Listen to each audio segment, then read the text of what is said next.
Story 1. The Silent Guardian. The courtroom fell into an expectant hush as the double doors swung open. Madeline Wilson, a slight figure of just 7 years old, stepped tentatively into the imposing chamber.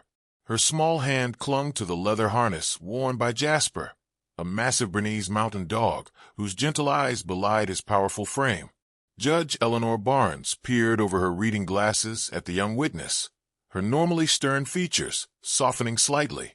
30 years on the bench had taught her to maintain professional distance, but there was something about this case, about this child, that pierced through her carefully constructed barriers.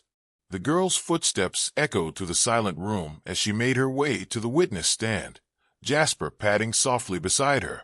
Every eye followed their progress, the tension in the room almost palpable. At the defense table, Thomas Whitaker sat with perfect posture, his expensive suit meticulously pressed, his expression neutral. The 42-year-old elementary school principal looked more like he was attending a board meeting than standing trial for kidnapping. His lawyer, Victoria Reeves, whispered something in his ear, and he nodded almost imperceptibly. District Attorney Martin Chun watched Madeline's approach, trying to mask his concern. This entire case hinged on the testimony of a child who hadn't spoken a word in over 6 months. A child whose only communication had been through drawings, dark, troubling images that depicted portions of her ordeal, and through her connection with the therapy dog that now accompanied her. As Madeline settled into the witness chair, Jasper sat perfectly at attention beside her, his warm presence seemingly giving her enough courage to lift her eyes. For just a moment, those wide brown eyes met Whitaker's, and something passed between them, a flicker of recognition, a shadow of fear. Then it happened. Jasper's body went rigid. The air in his lungs escaped in a low, rumbling growl that seemed to vibrate through the floorboards. His eyes never left Whitaker, and the hackles along his spine rose slowly, transforming the gentle therapy dog into something primal and protective. Judge Barnes' gavel cracked against wood. "This court will take a 15-minute recess," she announced, her voice cutting through the murmurs that had erupted throughout the gallery. As the courtroom cleared, Detective Olivia Ramirez remained seated, her sharp eyes cataloging every reaction. Something significant had just occurred, something that might finally break this case wide open. 6 months earlier, Catherine Wilson had been preparing dinner in her suburban kitchen, the afternoon sun streaming through the windows of their quiet neighborhood home. Through the window, she could see her daughter Madeline playing in the backyard, her dark braids bouncing as she arranged her dolls for what appeared to be an elaborate tea party. Catherine smiled to herself. After the divorce, she'd worried that Madeline would withdraw, become one of those children silenced by circumstances beyond their control. But her daughter had proven resilient, filling their home with chatter and laughter despite the absence of her father. The phone rang, Catherine's sister calling about their mother's upcoming birthday celebration. Catherine turned away from the window, just for a moment. 3 minutes, perhaps 4. When she returned, the gate to their backyard stood open. Madeline's dolls lay scattered across the grass, abandoned. A chill crawled up Catherine's spine as her eyes darted frantically around the yard. "Madeline," she called, her voice rising with each syllable. "Madeline." Movement caught her eye, at the far corner of the yard, where a small wooded area separated their property from the neighboring development.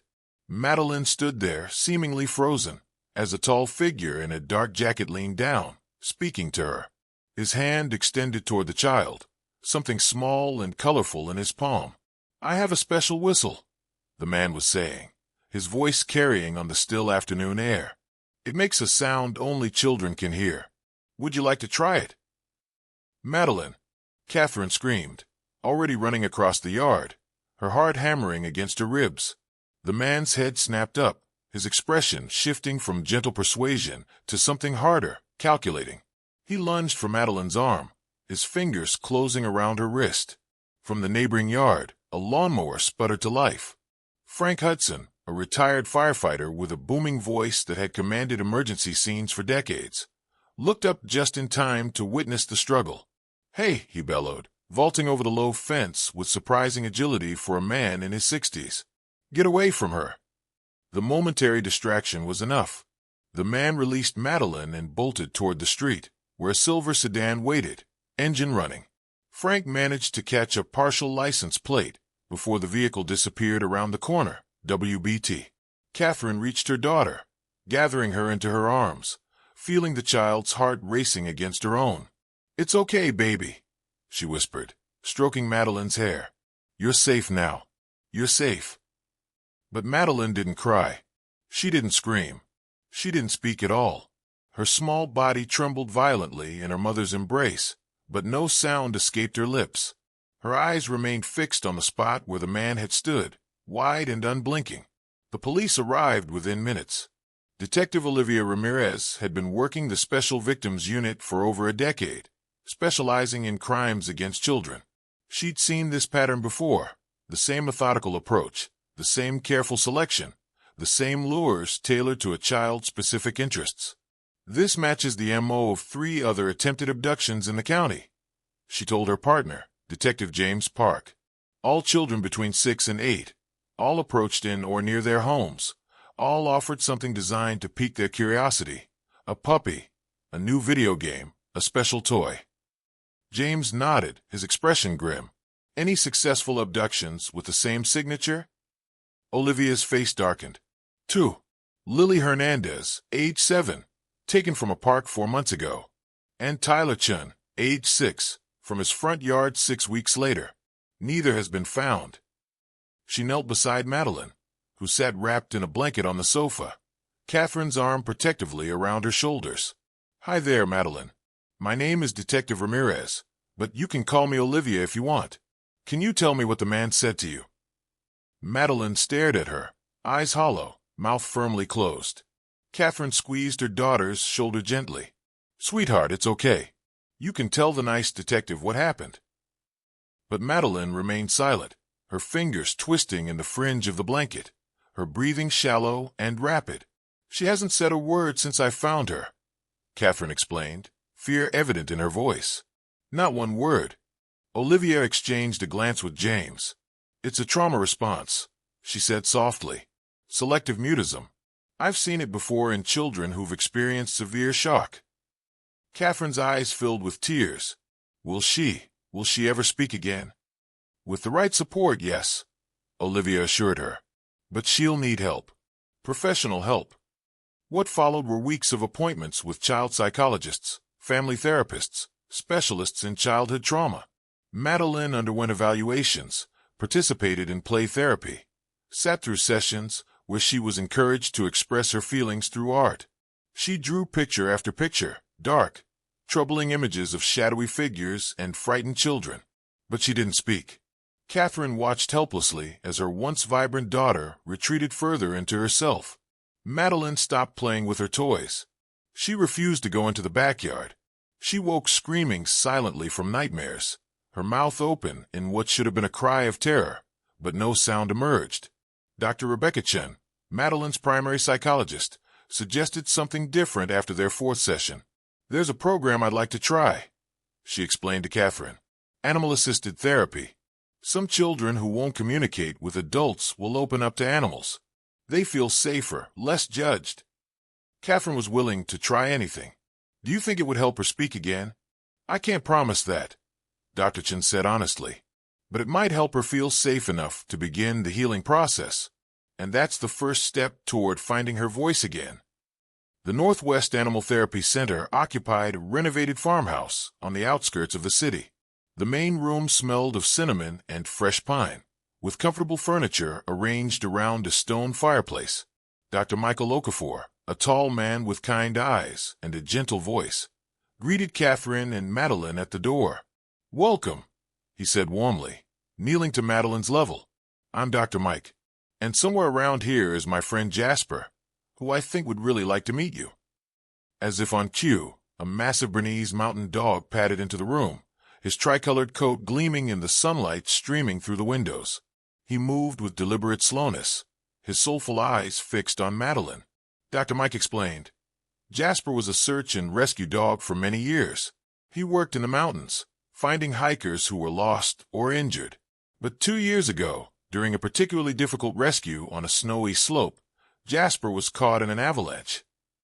Catherine noticed the scarring along the dog's left side, where the fur grew in uneven patches. He was trapped under the snow for nearly an hour before his team could dig him out.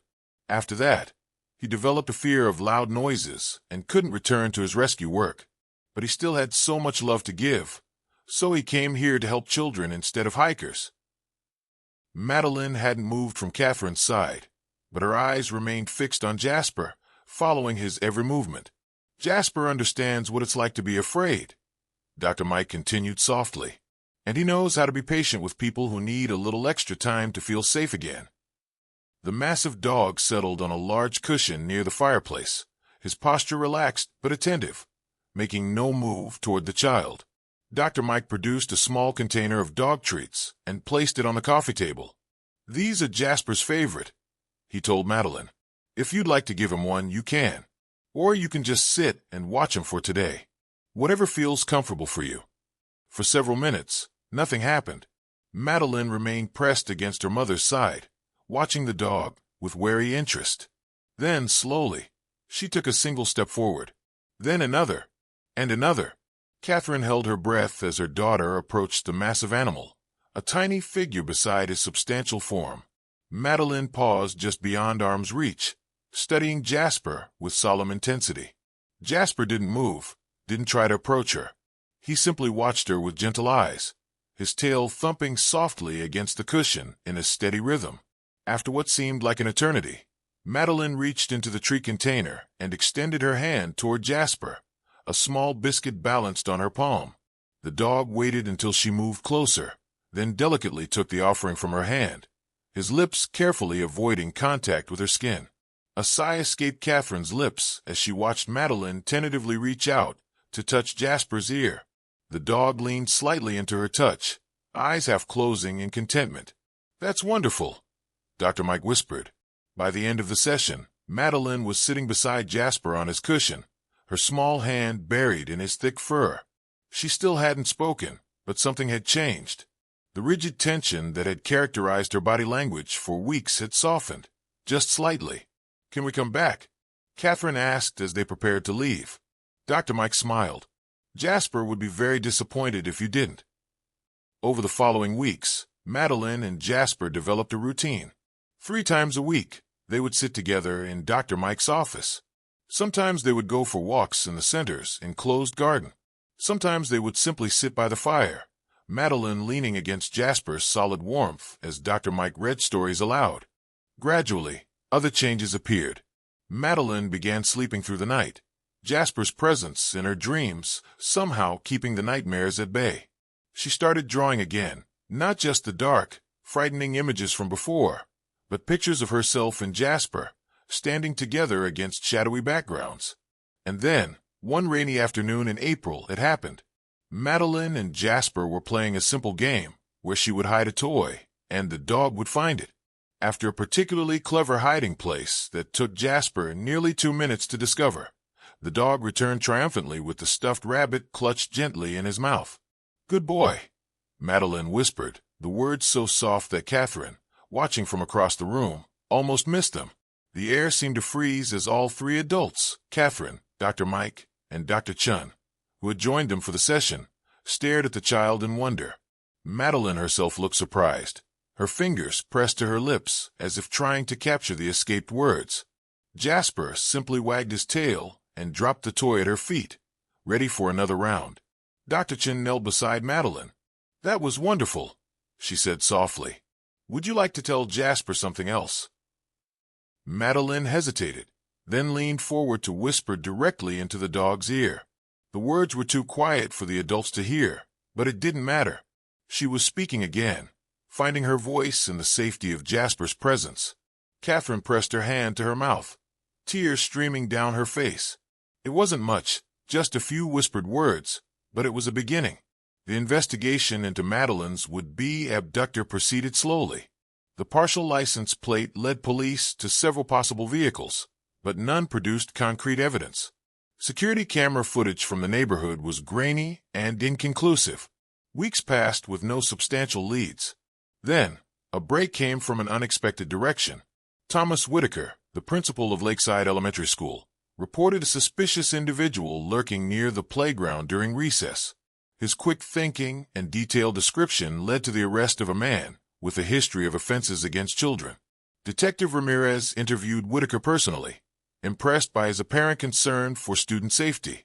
"We can't be too careful these days," he told her, adjusting his wire-rimmed glasses. "The children's safety is my highest priority." The arrested man, however, didn't match the description of Madeline's attacker, nor was his vehicle a silver sedan. The investigation into her case continued, but momentum was slowing, until the school district announced an initiative to bring therapy dogs into classrooms, with Lakeside Elementary selected as the pilot school. Dr. Mike and Jasper were invited to demonstrate the program. No one expected Madeline to attend. She had been homeschooled since the incident, but Dr. Chen suggested it might be beneficial for her to visit the school after hours, accompanied by Jasper, as a step toward eventually returning to a classroom setting. The school was nearly empty when they arrived, just a few teachers finishing preparations for the following day. Principal Whitaker greeted them warmly in the main hallway, bending to Madeline's level. "You must be Madeline," he said with a smile. "I've heard so much about you." The change was instantaneous and alarming. Madeline froze, her body going rigid. Her hand, which had been loosely holding Jasper's harness, suddenly clutched it with white-knuckled intensity. And Jasper, gentle, patient Jasper, transformed before their eyes.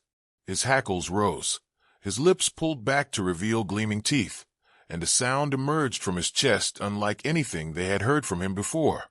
A deep, threatening growl that seemed to vibrate through the polished floor of the hallway. Dr. Mike moved quickly, placing himself between Jasper and Whitaker. "I'm so sorry," he began, struggling to control the massive dog. "He's never reacted this way before."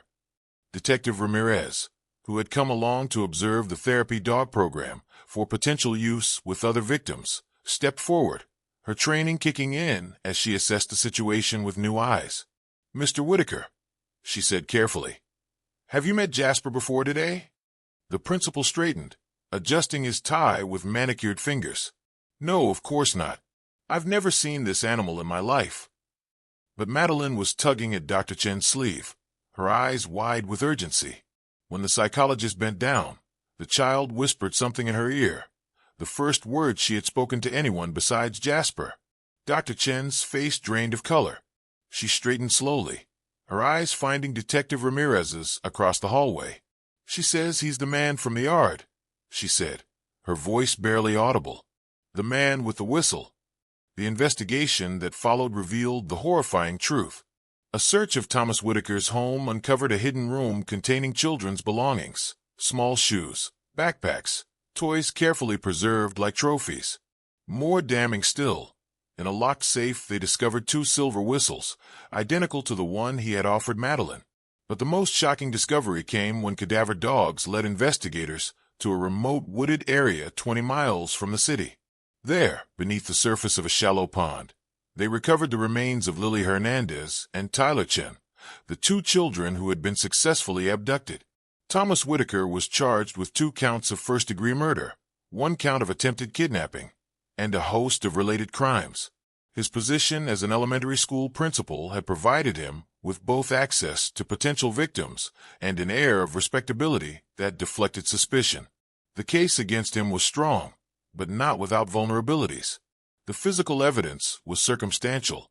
There were no witnesses to the murders, and the only witness to the attempted abduction was a traumatized 7-year-old who had only recently begun speaking again, and even then, only in whispers to her therapy dog, which brought them back to the courtroom, where Madeline Wilson now sat in the witness chair, Jasper alert at her side, and Judge Barnes prepared to reconvene after the unexpected recess. "The court will come to order," Judge Barnes announced as she returned to the bench. "In light of the unusual circumstances, I would like to speak with counsel in my chambers. Court is in recess for 30 minutes. Behind closed doors, the discussion was heated. Victoria Reeves, Whitaker's attorney, argued vehemently against allowing Jasper to remain in the courtroom. "This is highly prejudicial, Your Honor. The dog's reaction to my client has clearly influenced the jury. Furthermore, allowing an animal to essentially testify sets a dangerous precedent." District Attorney Chen countered, The dog isn't testifying, Your Honor. He's providing emotional support to a traumatized child witness, as permitted under state law. His reaction to the defendant, while unexpected, is not without precedent. Service and therapy animals have been known to recognize individuals associated with traumatic events in their handlers' lives. Judge Barnes considered both arguments carefully. The dog stays, she finally ruled. But I want to understand exactly what happened out there. Dr. Okafor, in your professional opinion, what caused Jasper's reaction? Dr. Mike chose his words carefully. Jasper was trained as a search and rescue dog before becoming a therapy animal. His scent recognition abilities are exceptional, even by canine standards. If Madeline's attacker handled her directly, his scent would have been transferred to her clothing, her skin. During their therapy sessions, Jasper would have become familiar with that scent and associated it with Madeline's trauma. You're suggesting the dog remembers a scent from 6 months ago? Reeves asked incredulously. I'm suggesting that a highly trained working dog with exceptional olfactory capabilities would certainly recognize a scent associated with the traumatic event for a child he's bonded with, yes. There are documented cases of dogs recognizing specific scents years after initial exposure. When court resumed, the atmosphere was charged with tension.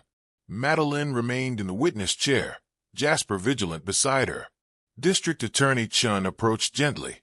Madeline, I know this is difficult, he said softly, but can you tell the court what happened in your backyard that day? The child's eyes darted to Whitaker, then away. She leaned down to whisper something to Jasper, her fingers tangling in his fur. The dog pressed closer to her, a solid presence of warmth and protection. Then, in a voice so faint that the court stenographer had to lean forward to hear, Madeline began to speak.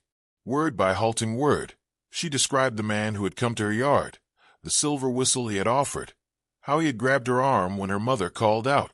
Is that man in the courtroom today? Chun asked gently. Madeline nodded, then slowly raised her arm and pointed directly at Thomas Whitaker. He said he had more whistles, she whispered. Special ones that only special children could hear. Victoria Reeves stood for cross-examination, her approach carefully measured. Madeline, did the police show you pictures of Mr. Whitaker before today? The child shook her head. Did anyone tell you who to point to in court? Another head shake. How can you be so sure it was Mr. Whitaker you saw, when the man in your yard was wearing a dark jacket and it was getting dark outside? Madeline leaned down to Jasper again, drawing strength from his presence. His voice, she said finally, and his glasses, and the way he smells. Reeves paused, thrown by the unexpected answer. The way he smells. Madeline nodded solemnly, like the soap in the boys' bathroom at school. And something else, something that made Jasper angry. The defense attorney had no further questions. As the trial proceeded, forensic evidence mounted. Soil from Whitaker's shoes matched samples from the pond where the bodies were recovered. Fibers found in his car matched clothing worn by the victims. Most damning of all, DNA evidence recovered from the silver whistles confirmed they had been handled by both murdered children. On the trial's fourth day, Thomas Whitaker changed his plea to guilty in exchange for the prosecution not seeking the death penalty. He was sentenced to life imprisonment without the possibility of parole. 1 year later, Olivia Ramirez pulled into the driveway of a modest suburban home, smiling at the sound of laughter drifting through an open window. She found Catherine Wilson in the kitchen, preparing lunch while watching through the window as Madeline played in the backyard. Detective Ramirez. Madeline called out when she spotted her, her voice clear and confident. Come see what Jasper can do. The massive Bernese Mountain Dog now lived permanently with the Wilsons, officially retired from therapy work, but still performing his most important job, being Madeline's guardian, confidant, and friend. He sat patiently in the grass as Madeline arranged a series of small cups in front of him. Watch, she instructed, hiding a small ball under one of the cups and shuffling them around. Find it, Jasper. The dog studied the cups intently, then delicately nudged the middle one with his nose. The ball rolled out, and Madeline clapped in delight. He never gets it wrong, she announced proudly. Olivia smiled, kneeling to scratch behind Jasper's ears. That's because he's very smart. And very special. He saved me, Madeline said matter-of-factly, the simple truth of a child cutting through all complexity. You saved each other, Olivia corrected gently. Later, as she prepared to leave, Catherine walked her to the door. We're moving next month, she confided. A fresh start in a new town. Madeline will attend public school again in the fall. That's wonderful, Olivia said sincerely. How is she doing with everything? Catherine's eyes moved to the window, where Madeline could be seen throwing a ball for Jasper in a game of fetch. She still has nightmares sometimes, she admitted. But Jasper always knows, even before she cries out. He's there beside her bed, ready to comfort her before I even hear her. Dogs are remarkable that way, Olivia observed. They sense things we can't. The child psychologist says she's making exceptional progress.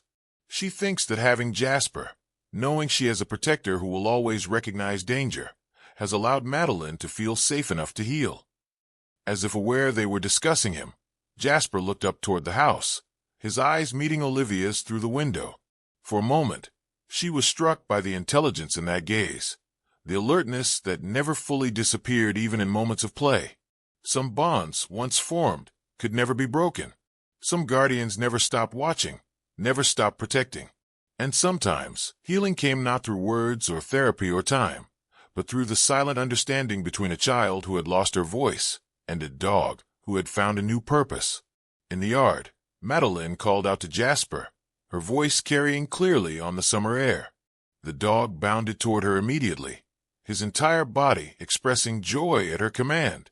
He had once searched for lost humans in snowstorms and avalanches, using his exceptional senses to find those who couldn't be found. Now he had found something else, a child who needed him, a purpose that transcended training. And in doing so, he had helped her find herself again. Some heroes walked on four legs, their medals not of metal but of devotion.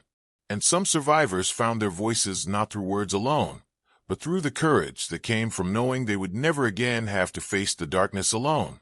Story 2. The Whisper of Ravens.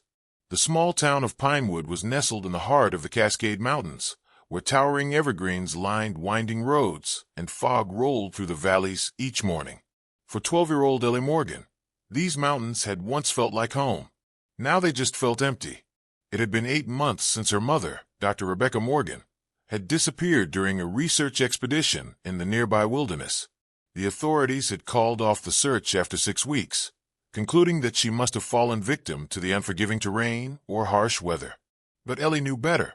Her mother had navigated those mountains since before Ellie was born. Something else had happened, something no one was willing to talk about. That crisp October morning, Ellie sat on her porch steps, watching as her grandfather Walter tended to his garden. They'd been living together since her mother's disappearance, as her father had left years ago when she was just a toddler. Walter Morgan was a kind man, but the sadness in his eyes mirrored Ellie's own, a shared grief neither knew how to navigate. "Going to the sanctuary today?" Walter asked, his voice gentle as he pruned the rose bushes. Ellie nodded. "Miss Peterson said they rescued a new bird. I want to meet him."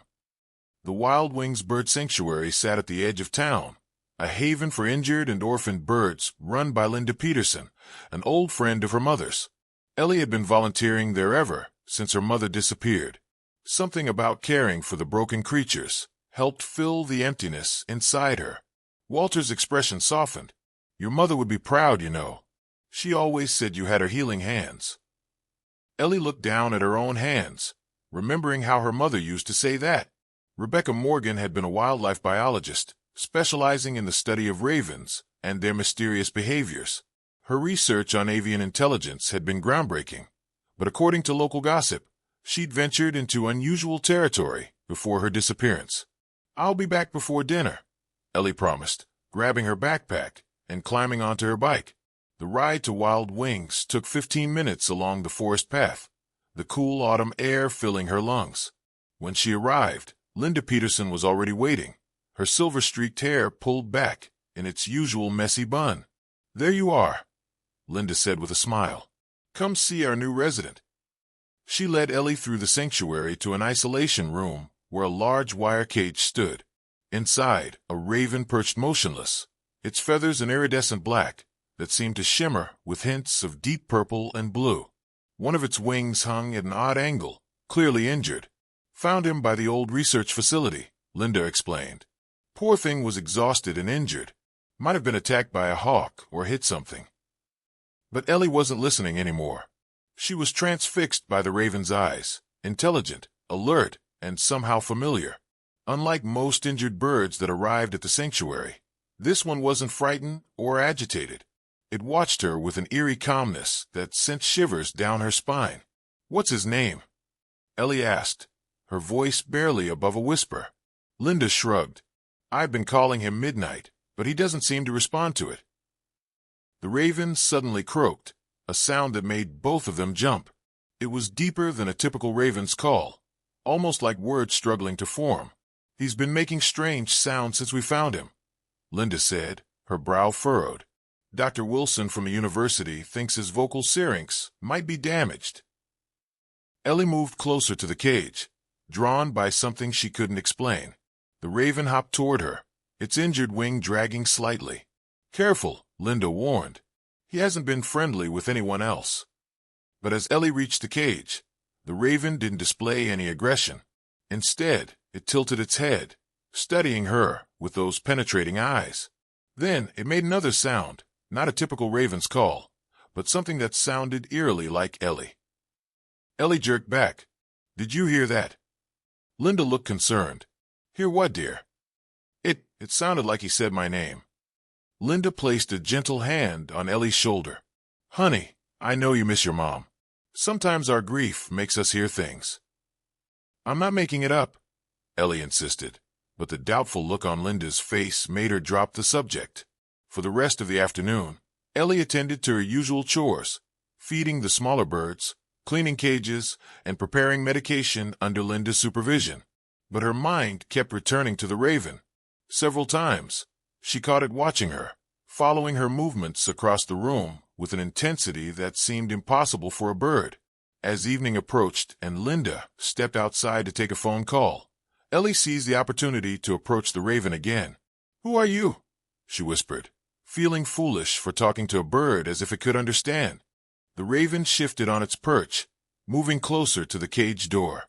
Then it spoke again, not in a human voice, but in a series of complex sounds that somehow formed a word. "Corvus." Ellie's heart hammered in her chest. "Is that your name?" "Corvus." The raven bobbed its head in what looked unmistakably like a nod. How can you talk?" she asked, knowing this was impossible. Ravens were intelligent, yes. Her mother had studied their problem-solving abilities extensively, but they couldn't form words like this. Corvus made another series of sounds, ending with what sounded like mother. Ellie froze. "My mother?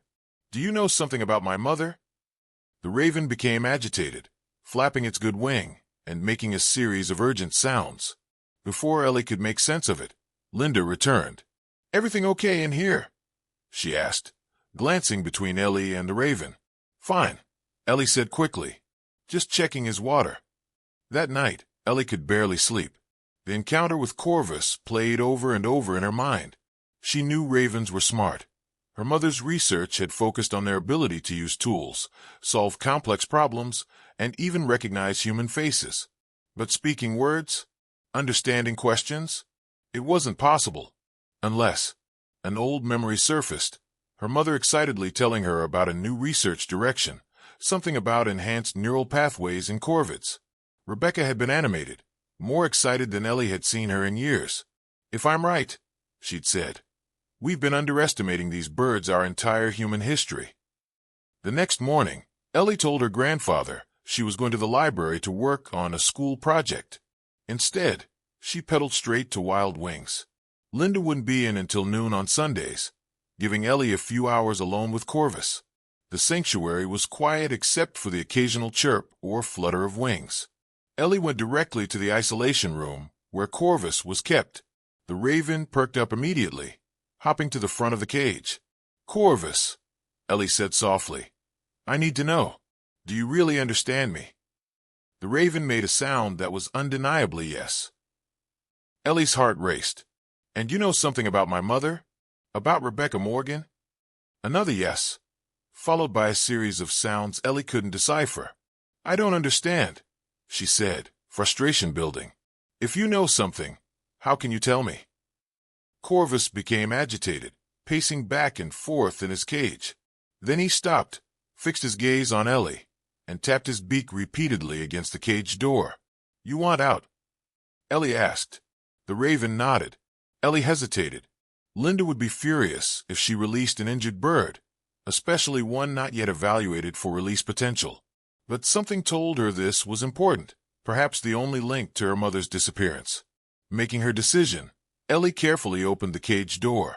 Instead of flying out, Corvus hopped onto her outstretched arm, his talons gripping her sleeve, but not piercing the skin, showing a restraint that seemed impossibly deliberate.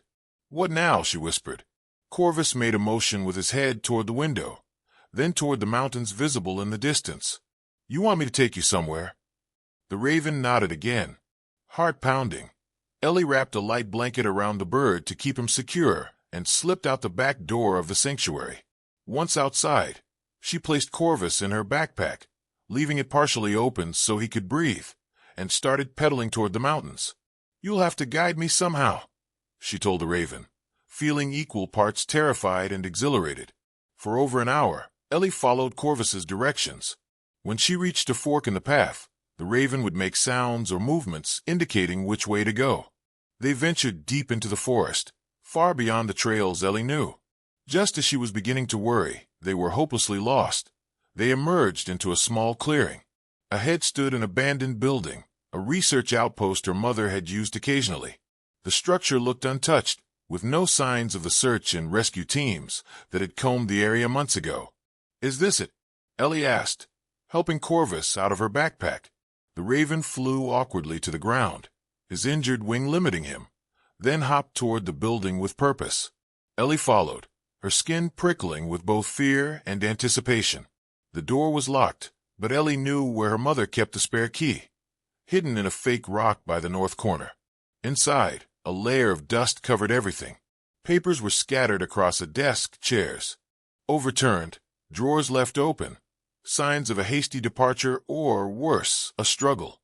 Corvus hopped to a bookshelf and pecked at a specific book, Advanced Neurological Patterns in Corvidi. With trembling hands, Ellie pulled it from the shelf. It wasn't really a book, but a disguised journal. Inside were her mother's handwritten notes, diagrams of bird brains, chemical formulas, and progressively excited entries about a breakthrough. Subject C. 7 has shown remarkable progress. One entry read, Neural pathways enhanced beyond expectation. Vocalization attempts improving daily. Comprehension of complex instructions at approximately 85% success rate. This could revolutionize our understanding of animal cognition, if the board would let me publish. Their insistence on practical applications is maddening. Ellie looked at Corvus with new understanding. You're C7, aren't you? My mom was experimenting with your brain somehow. The raven made a sound of confirmation. Further entries revealed a growing concern. Norland Institute representatives visited today. Their interest in the research makes me uneasy. Their questions focused entirely on military applications, using enhanced ravens for surveillance, message delivery in compromised areas, even targeting. This was never my intention. I've decided to decline their funding offer, despite the university's pressure. The final entry, dated just 3 days before her disappearance, was hurried and smudged. C7 escaped today. Perhaps escaped is the wrong word. I set him free. Norland was planning to seize all research subjects tomorrow. I couldn't let that happen. I've hidden the research data where only Ellie could find it. If anything happens to me, C7 knows to find her. My daughter has always had a way with birds, just like me. Ellie's hands shook as she turned the final page. There was nothing more. She looked at Corvus, tears welling in her eyes. She knew they were coming for her, didn't she? And she sent you to find me. The raven made a soft sound and gently tugged at a loose floorboard with his beak. Underneath was a small waterproof container. Inside, Ellie found a USB drive, a small notebook, and a letter addressed to her. With trembling fingers, she opened it. My dearest Ellie, if you're reading this, Then Corvus found you, and I was right about the bond you two would share. I'm so sorry to put this burden on you, but there was no one else I could trust. What I've discovered about avian intelligence is revolutionary, but dangerous in the wrong hands. The Norland Institute wants to weaponize my research, to turn these magnificent creatures into tools of surveillance and warfare. I couldn't let that happen. I've included everything on the USB drive, my research, evidence of Norland's plans, and the names of journalists and scientists who can help expose this. Trust Linda Peterson and Dr. James Wilson from the university. No one else. I don't know what will happen to me after I send this letter, but know that everything I did was to protect my work and, most importantly, to protect you. Remember what I always told you about ravens. They never forget a face, and they pass that knowledge to generations. They've been watching us, learning from us, all this time. I love you more than anything in this world. Mom. Tears streamed down Ellie's face as she clutched the letter. Corvus hopped closer, making soft, comforting sounds. She's alive, isn't she? Ellie whispered, hope mixing with fear. They took her. Corvus nodded. And you came to help me find her. Another nod. A new determination flooded through Ellie. Then we will. Together. Just then, the sound of vehicles approaching broke the silence. Through the dusty window, Ellie could see black SUVs pulling up to the outpost. Men in dark clothing emerged, scanning the area with purposeful movements. They must have been watching the outpost, Ellie whispered, panic rising. We need to hide. She quickly stuffed the USB drive, notebook, and letter into her backpack, then looked around desperately for a way out. The back window was their only option. Carefully, she pried it open and helped Corvus through before climbing out herself. They crouched in the underbrush as voices approached the building. Check everything, a stern voice ordered. The bird was spotted in this area. If it came here, we need to know what it found. Ellie's heart hammered so loudly, she was sure they would hear it. Corvus pressed against her side, unnaturally still and quiet. When the men entered the building, Ellie and Corvus seized their chance, slipping away into the dense forest. They didn't stop until they'd put considerable distance between themselves and the outpost. We can't go home, Ellie realized aloud. If they're looking for you, they might be watching Grandpa's house too. Corvus made a sound that seemed to indicate agreement. We need help, Ellie said, trying to think through her panic. Mom's letter mentioned Dr. Wilson at the university. He's about an hour's bike ride from here. The journey to the university was tense, with Ellie constantly looking over her shoulder. Once on campus, she located the biology department and found Dr. Wilson's office. The elderly professor was initially skeptical when a disheveled 12-year-old girl with an injured raven appeared at his door, but his expression changed dramatically when she mentioned her mother's name. Rebecca Morgan's daughter? He said, quickly ushering her inside and closing the door. I've been trying to contact your grandfather for months. The university claimed your mother resigned, but I never believed it. Ellie showed him the letter and USB drive. As Dr. Wilson reviewed the contents, his face grew increasingly grave. This is worse than I imagined, he murmured. Rebecca was onto something revolutionary, but the Norland Institute, they're a front for military contractors. They've been pushing the boundaries of ethical research for years. He looked at Corvus with wonder. And this is C7? The successful subject. The raven bobbed his head in confirmation. Remarkable, Dr. Wilson breathed. Your mother achieved something unprecedented. No wonder they wanted her research so badly. They have her, don't they? Ellie asked, her voice small. Dr. Wilson's silence was answer enough. I need to find her, Ellie insisted. Corvus can help me. Dr. Wilson shook his head. These are dangerous people, Ellie. This isn't something a child should tackle alone. I'm not alone, Ellie said firmly, placing a protective hand on Corvus's uninjured wing. And Mom trusted me with this. After much discussion, Dr. Wilson agreed to help. He called Linda Peterson, and together they contacted a journalist friend who specialized in corporate wrongdoing. With the evidence from Rebecca's USB drive, they had enough to launch an investigation into the Norland Institute. Within days, the story broke nationwide. Norland's illegal activities were exposed, Not just the attempted theft of Rebecca's research, but a pattern of unethical practices spanning decades.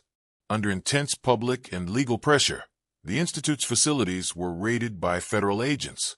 2 weeks later, Rebecca Morgan was found alive in a remote Norland research facility, along with several other scientists who had been coerced into working on classified projects. The reunion between mother and daughter was tearful and joyous, with Corvus flying awkward circles around them both, his injured wing nearly healed. In the months that followed, Rebecca continued her research, but this time with full transparency and ethical oversight. Corvus remained with them, not as a subject, but as a family member. Other enhanced ravens were discovered at Norland's facilities and brought to a special sanctuary established by Rebecca. One evening, as Ellie sat on the porch of their home with Corvus perched beside her, Rebecca joined them with a smile. "He would have found you even without my guidance, you know," she said, stroking Corvus's glossy feathers. "The connection between you two was immediate. It's like he always knew you." "Maybe he did," Ellie said thoughtfully. "You always told me ravens remember faces across generations. Maybe they remember hearts too." Corvus made a soft sound and nudged Ellie's hand affectionately. Rebecca nodded. "My research showed that ravens have emotional intelligence comparable to primates, possibly even humans in some aspects. But what you have with Corvus goes beyond science. It's a bond one can't fully explain." "Does it need explaining?" Ellie asked, smiling as Corvus hopped onto her shoulder, his favorite perch. Rebecca laughed. "I suppose not. Some connections transcend our understanding." As twilight settled over Pinewood, a flock of ravens flew overhead, calling to each other in complex patterns. Corvus looked up, answering with his own unique call, somewhere between raven and human, belonging fully to neither world, yet bridging both. "Do you think there are others like him out there?" Ellie asked, watching the flock disappear into the darkening sky. "Perhaps," Rebecca said. "The world is full of mysteries we've barely begun to understand. That's what makes it so wonderful." Ellie nodded, feeling a sense of peace she hadn't known since before her mother's disappearance. Whatever challenges lay ahead, they would face them together. A family expanded to include one very special raven who had changed their lives forever. In the distance, the mountains stood sentinel as they had for millennia, witnesses to the unfolding story of humans and ravens, two intelligent species whose paths had always been intertwined, now connected in ways no one could have imagined. And somewhere in the twilight, other ravens watched and remembered, passing their knowledge to generations yet unborn. For in the whisper of ravens lay wisdom as ancient as the mountains themselves, a wisdom Ellie was only beginning to understand. Story 3. Shadow's Promise. Maya Roberts stood beside her mother in the hushed corridor of Pine Valley Animal Rescue Center, clutching the small wooden box containing her beloved cat's collar. 6 months had passed since Whiskers had died, and the pain remained sharp as ever.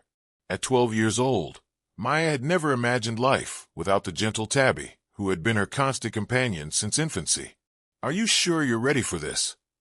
Lisa Roberts asked, gently touching her daughter's shoulder. Maya nodded, though her eyes betrayed uncertainty.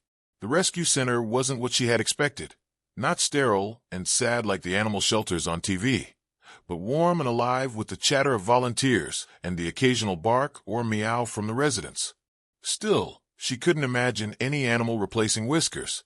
They were greeted by Darlene, a middle-aged woman with kind eyes and hair pulled back in a messy ponytail. "You must be the Roberts family," she said, smiling. "I'm so glad you decided to come.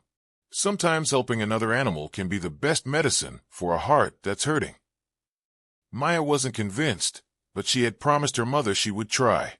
As they followed Darlene through the facility, she felt her anxiety building. What if none of the animals liked her? What if she didn't feel anything for them? "Most of our animals find homes pretty quickly," Darlene explained, "but we do have some special cases that require a little more patience." She led them to a quieter section of the building.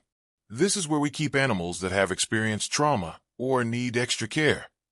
Maya's attention was immediately drawn to a dark shape huddled in the corner of the last enclosure. Unlike the other cats, who approached the front of their spaces when visitors passed by, this one seemed determined to remain invisible. "That's Shadow," Darlene said, noticing Maya's gaze. He's been with us for almost 8 months now. He was found in an abandoned house after a fire. The family moved away and left him behind. Something about the cat's deliberate isolation resonated with Maya. Without speaking, she moved closer to the enclosure. He doesn't usually respond to visitors, Darlene warned. We think he may have some vision problems from the smoke damage, and he's extremely wary of strangers. Maya knelt down, pressing her palm against the cool mesh of the enclosure. Hi, Shadow, she whispered.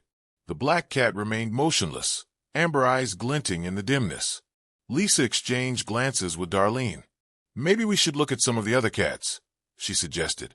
But Maya shook her head. Can I go in? Darlene hesitated. He's not dangerous, but he doesn't like to be touched. He might hide under the bed if you go in.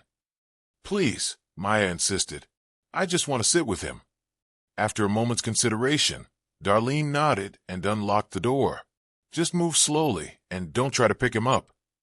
Maya entered quietly, settling cross-legged on the floor a few feet from where Shadow was curled up. She didn't speak or reach toward him. She simply sat, watching the rise and fall of his chest as he breathed. Outside the enclosure, Lisa whispered to Darlene. She was like this with Whiskers, too. They had their own language.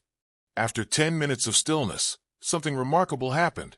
Shadow lifted his head, his amber eyes fixed on Maya. Then, with deliberate slowness, he uncurled himself and took a single step toward her. Darlene gasped. He's never done that before.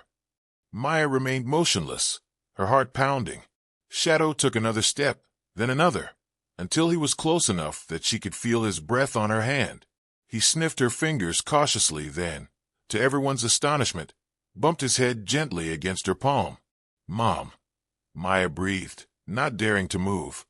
I think he's saying hello. That evening, despite Darlene's warnings about Shadow's adjustment difficulties, the Roberts family left with adoption papers completed and a date set to bring him home. Lisa had reservations. Shadow would need specialized care and patience, but she couldn't deny the connection she'd witnessed. He's meant to be with us, Maya said firmly as they drove home. He's lost someone too. I could feel it. The first night with Shadow was challenging. The cat refused to leave the carrier, hissing when anyone approached. Maya set up a quiet corner in her bedroom with food, water, and a litter box nearby, then left the carrier door open and waited. After her parents went to bed, Maya lay awake, watching the carrier. It's okay to be scared, she whispered into the darkness. Everything is different now. I was scared too, after Whiskers died. Sometimes I still am.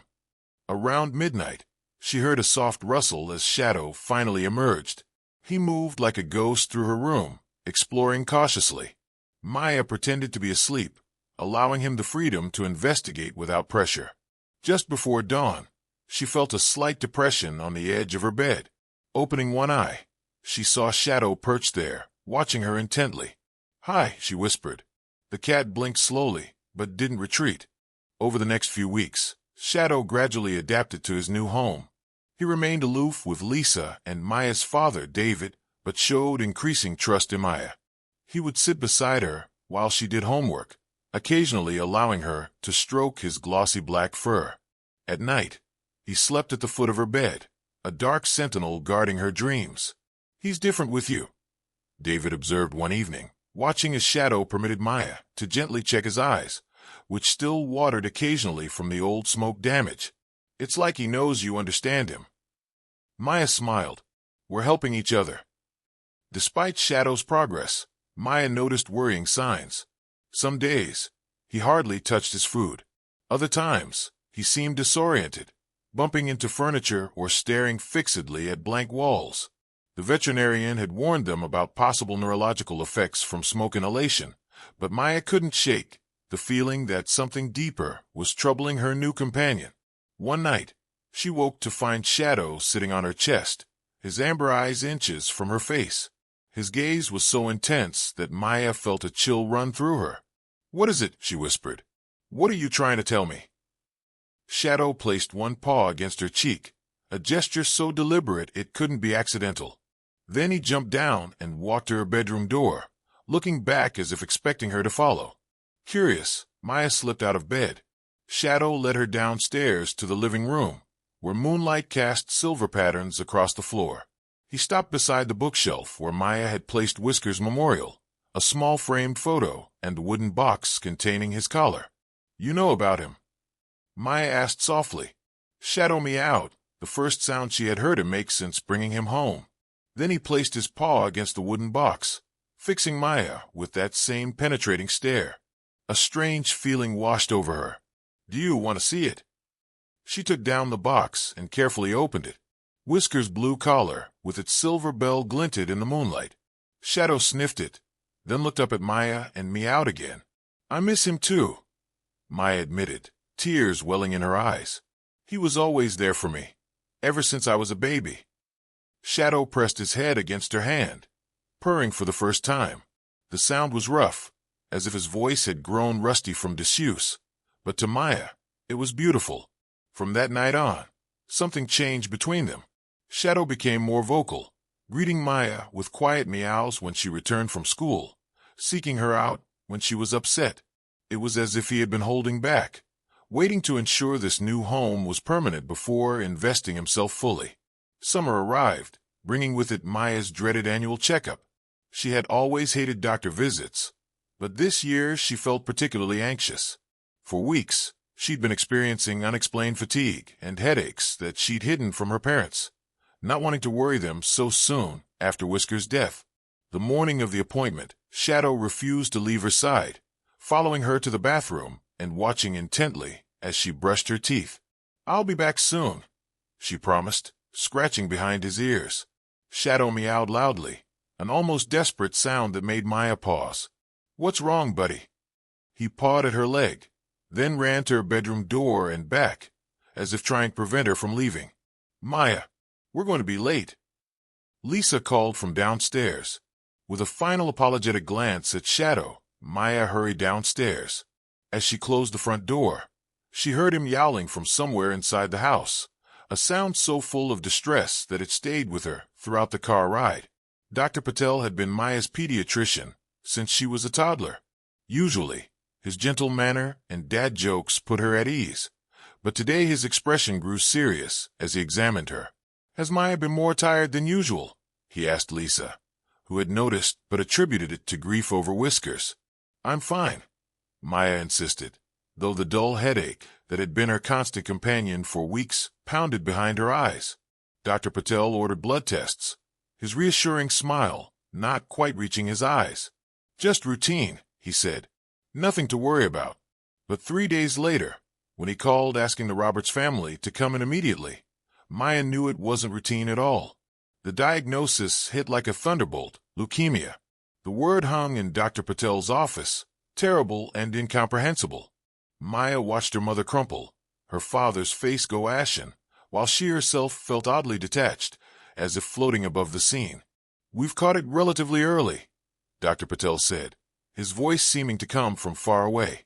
"The prognosis is generally good for children Maya's age, especially with the treatment protocols we have now." Treatment began immediately, a whirlwind of hospital visits, medications with names Maya couldn't pronounce, and the first of many chemotherapy sessions that left her violently ill. Through it all, Shadow remained her constant companion, somehow sensing when she returned home and immediately climbing onto her bed. "It's uncanny," Lisa remarked to David one evening as they watched Shadow curled protectively around their sleeping daughter. "It's like he knows exactly when she needs him." David nodded. "Remember how the shelter said he never approached anyone? Look at him now." Shadow had indeed transformed. Where once he'd been wary and withdrawn, he now seemed intensely focused on Maya, rarely leaving her side when she was home. On her worst days, when the treatments left her too weak to get out of bed, he would bring her small gifts, a toy mouse, a sock, once even her phone, when it rang in another room. "You're my nurse, aren't you?" Maya would whisper, stroking his silky fur. But as Maya's condition stabilized under treatment, Shadow's health began to deteriorate. He lost weight despite eating well, and sometimes seemed to struggle with balance. Lisa took him to the veterinarian, who ran tests but found no obvious cause. "It could be stress," the vet suggested. "Animals are sensitive to changes in the household." Or it might be lingering effects from the smoke inhalation before you adopted him. Maya didn't believe either explanation. Something about the timing, how Shadow had begun declining just as her own treatments started working, struck her as significant.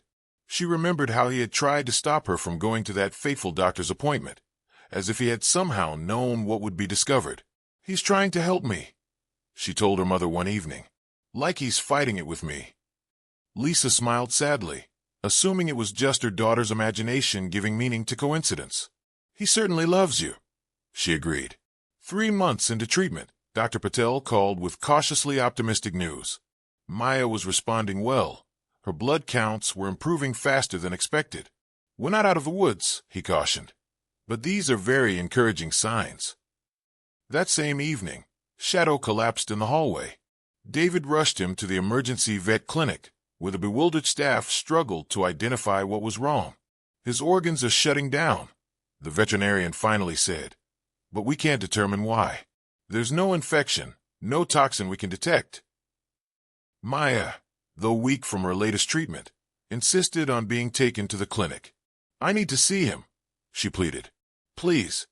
When they arrived, Shadow was in a small oxygen tent, his breathing labored. The sight of his once robust form now so diminished broke Maya's heart. The veterinarian allowed her a few minutes with him, watching curiously as the cat, seemingly unconscious moments before, lifted his head at Maya's approach. "Hey, buddy," Maya whispered, placing her hand against the clear plastic. Shadow pushed himself up on trembling legs and pressed his nose to where her fingers touched the barrier. "This is remarkable," the vet murmured. "He was completely unresponsive before you arrived." Maya looked up at her parents, her eyes filled with tears. "He's been fighting for me. Now I need to fight for him." Against medical advice, but unable to deny their daughter's desperate plea, Lisa and David arranged to bring Shadow home with palliative care instructions. "He may not last the night," the vet warned. "Are you sure you want her to see that?" "She needs to say goodbye her own way," Lisa said firmly, remembering how they had shielded Maya from Whisker's final moments, a decision she now questioned. At home, they set up a comfortable bed for Shadow in Maya's room. The cat was too weak to climb onto her bed as he usually did, so Maya lay down beside him on the floor. "I know what you've been doing," she whispered, gently stroking his head. "But you don't have to anymore. I'm getting better now." Shadow's amber eyes, clouded with pain, fixed on her face. He tried to purr, the sound faint and intermittent. "You saved me," Maya continued, tears streaming down her face. "Like you knew before anyone. You've been fighting it with me all this time." Throughout the night, Maya refused to leave Shadow's side. Her parents took turns checking on them, each time finding their daughter whispering to the cat, telling him stories, singing soft lullabies. Against all expectations, Shadow survived the night, though he grew weaker with each passing hour. As dawn approached, Maya, exhausted but determined, made a decision. From her bedside table, she took Whisker's collar with its silver bell. With trembling fingers, she fastened it around Shadow's neck. "Whisker's helped me grow up," she told him, her voice breaking. "Now it's your turn to rest. You don't have to fight anymore." Shadow seemed to understand. For a brief moment, his eyes cleared, and he lifted his head to touch his nose to Maya's. Then he laid his head on her arm and closed his eyes. His breathing, which had been labored for hours, gradually slowed until it stopped altogether. Maya didn't cry out or call for her parents. She simply held him, whispering "thank you" over and over until her mother found her asleep beside Shadow's still form, one hand resting on the silver bell at his neck. The months that followed were difficult but hopeful. Maya continued her treatments, drawing strength from the memory of Shadow's unwavering presence. To her parents' relief, her prognosis improved steadily. By winter, Dr. Patel used the word remission for the first time, tentatively, with many caveats, but it was enough to bring cautious joy to the Roberts household. On the anniversary of Shadow's death, Maya asked to visit Pine Valley Animal Rescue Center. Lisa and David assumed she might be ready to consider adopting another cat, but Maya had something else in mind. Darlene greeted them warmly, delighted to see Maya looking so much healthier than the pale girl who had adopted Shadow a year before. "I'm not here to adopt today," Maya explained. "I want to volunteer, to help the animals who don't have anyone, like Shadow didn't." Darlene's eyes filled with tears. "I think that would be wonderful. We always need gentle hands and patient hearts here." Maya began spending Saturday mornings at the rescue center, starting with simple tasks like folding laundry and filling food bowls. As her strength returned, she took on more responsibilities, eventually working directly with the animals. She had a particular affinity for the difficult cases, the fearful, the traumatized, the ones others had given up on. "She has a gift," Darlene told Lisa one afternoon as they watched Maya sitting quietly in an enclosure with a terrified dog who had snapped at every other volunteer. "It's like she can communicate with them somehow." At home, Maya created a special memorial corner in her room, with photos of both Whiskers and Shadow. Some nights, especially after challenging days at the hospital for her follow-up treatments, she could swear she felt a familiar weight on her bed, a phantom purr rumbling in the darkness. "I miss you guys," she would whisper to the empty room, "but I'm keeping my promise. I'm getting better, and I'm helping others like you helped me." On her 13th birthday, over a year after Shadow's passing, Maya asked for a special gift, funds to establish Shadow's Promise, a program at Pine Valley dedicated to providing medical care for abandoned animals with health issues. "Shadow knew I was sick before anyone else did," she explained to her parents, "and he stayed with me through the worst of it. I want to make sure other animals get the same chance to help their people." Lisa and David, recognizing the healing this path had brought their daughter, agreed. With their support and Maya's determined fundraising efforts, Shadow's Promise became a reality. Years later, when Maya, now healthy and thriving, entered veterinary school, she would often tell the story of Shadow to anyone who doubted the profound connection possible between humans and animals. Most dismissed it as a child's magical thinking during a difficult time, a coincidence given meaning by a girl facing mortality too young. But Maya knew differently. She had felt Shadow's sacrifice in a way that defied rational explanation. And in quiet moments, when she worked with animals others considered lost causes, she sometimes caught a glimpse of understanding in their eyes that reminded her of Shadow's amber gaze. Wisdom beyond words, love beyond measure, and loyalty that transcended life itself. In those moments, she would touch the small silver bell she wore on a chain around her neck and whisper, "I remember your promise, and I'm keeping mine."